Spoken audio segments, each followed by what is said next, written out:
করছেন এখানে এই বিজেপি রাজ্য দপ্তরের সামনে? কেন আজকে এত বিলম্ব করে এলেন আপনারা? আমরা সকলেই জানেন যে আজকে 6 দিন হয়ে গেছে সন্দেশখালীতে মহিলাদের হয়ে ন্যায় চাইতে গিয়ে পশ্চিমবাংলার যারা বিজেপি নেতৃত্ব দিচ্ছে অগ্নিমিত্র পাল, তাদের মধ্যে থেকে শীর্ষ নেতৃত্ব, বিজেপির শীর্ষ নেতৃত্বের মধ্যে থেকে একজন মহিলা নেত্রী, তিনি সেখানে একজন আইপিএস অফিসারকে খালিস্তানি বলেছেন। তা কেন বলেছেন? উনি মাথার উপরে পাগড়ি পরেছিলেন বলে তাকে খালিস্তানি বলে দেওয়া হয়েছিল। তার প্রতিবাদেই আমরা যুব কংগ্রেসের তরফ থেকে, কিন্তু রাজনৈতিকভাবে আমরা এখানে আসিনি, আমাদের মনে হয়েছে এখানে মানবিকতার খাতিরে আমাদের মনে হয়েছে তাদের পাশে আমাদের দাঁড়ানো দরকার। যেহেতু আমি মাইনরিটি সেকশন থেকে বিলং করি, আমাদের উপরে এরকম বিগত দিনে অনেক কমেন্ট হয়েছে এবং এটাকে প্রতিরোধ না করতে গেলে আগামী দিনে আরও বড় সংকট আসতে চলেছে।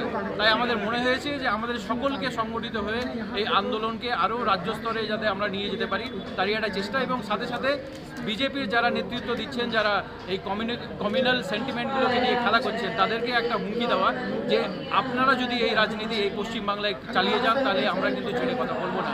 সাথে সাথে শুভেন্দু অধিকারীকে আমরা বলতে চাই, যে রিমার্ক দেওয়া হয়েছে, যা খালিস্তানি ভাইকে রিমার্ক, শিখ ভাইকে খালিস্তান বলা হয়েছে, তার অবিলম্বে যাতে অগ্নিমিত্রা পালকে সেখান থেকে বরখাস্ত করা হোক। এবং আমরা প্রশাসনের কাছে, বিশেষ করে প্রশাসনের কাছে চাইছি যে শুভেন্দু অধিকারী এবং অগ্নিমিত্রা পালের বিরুদ্ধে একটা কেস দায়ের হোক এবং তাদেরকে অবিলম্বে অ্যারেস্ট করা হোক। এর দাবিতেই আজকে আমরা এখানে এসেছি। যদি আপনাদের আজহার মল্লিককে দেখা যাচ্ছে না এই মঞ্চে, আপনি এসেছেন? না, দেখুন, আজহার মল্লিক আসুক, আসিফ ইকবাল আসুক, ইমরান খান আসুক, আমরা সকলেই যুব কংগ্রেসের সৈনিক।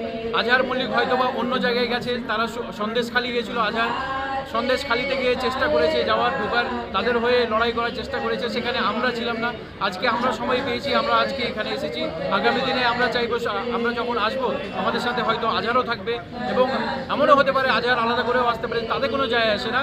আমরা চাইছি কংগ্রেসের যে কোনো প্রতিনিধি আসুক, এবং শুধু কংগ্রেস নয়, আজকে পার্টি লাইনকে ছেড়ে মানবিকতার খাতিরে আজকে সকলে এখানে এসেছি, এটাই আমি বলতে চাইব। আমার নাম আসিফ ইকবাল। না, দেরি করে এখানে এসেছি। যেদিন আমার এইখানে মঞ্চ হয়েছিল তার পরের দিনে আমরা ব্যাংক অফ ইন্ডিয়া একটা বীরত্ব আন্দোলন করেছিলাম, মিছিল করেছিলাম, সরকারজি নিয়ে আমরা পাবলিক করে শিখ নিয়ে। এটা দেরি করে হয়নি, যেদিন হয়েছে এখানে সেদিন আমরা নেমেছি। আপনি বলুন না, একটা আইপিএস অফিসার যখন কারো সুরক্ষা চলে গেছে, সেইখানেও কি শিখ বলা যাচ্ছে? খালিস্তানি টুপি পড়লে মুসলিম আর ক্রস পড়লে খ্রিস্টান, এটা কি? এই বিভাজনটা কেন? তাহলে বুঝতে পারছেন এই দেশে কী অবস্থা হচ্ছে এই বিজেপি পার্টি। এই জন্য আমরা ডিমান্ড করছি শুভেন্দু অধিকারী এই বিজেপির সেরা মন্তব্য করেছে, অবিলম্বে এসে নিঃশর্তে এসে এখানে ক্ষমা চান। কিন্তু আর পর্যন্ত দেখুন হেড অফিসে এখানে কোনো একটা নেতাকে এখানে দেখা যাচ্ছে না। তাহলে বুঝতে পারছেন ন্যায়, মোদিজি বলে আমরা ন্যায়, মান কি বাত শুনো, কি মান কি বাত শুনো, এখানে ন্যায় হচ্ছে না, অন্যায়।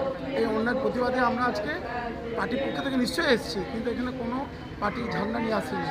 আমি প্রভু পাণ্ডে আইডি সেবাদল থেকে ডিমান্ড করছি অবিলম্বে এই মঞ্চে এসে আপনারা কথা বলে এনাদের সাথে এনাদের যে আঘাত, যে ঠেসটা লেগেছে, ইনি নিঃস্বার্থে ক্ষমা চান। যদি না আসে তাহলে আপনাদের হ্যাঁ নিশ্চয়ই পরবর্তী এখানে এসে বসবো, না পার্টি অফিসে বসবো, মানে দিন রাত বসে থাকবো যতক্ষণ তারা ক্ষমা চাইছে না। দেখি বৃহত্তর আন্দোলন করবো, কলকাতায় পশ্চিমবাংলায় ছড়িয়ে যাবো। আগে কলকাতা থেকে পশ্চিমবাংলায় বৃহত্তর আন্দোলন ছাড়বো না যতক্ষণ আমাদের শিখ ভাইদের আমাদের ন্যায্য দেওয়া যাবে না।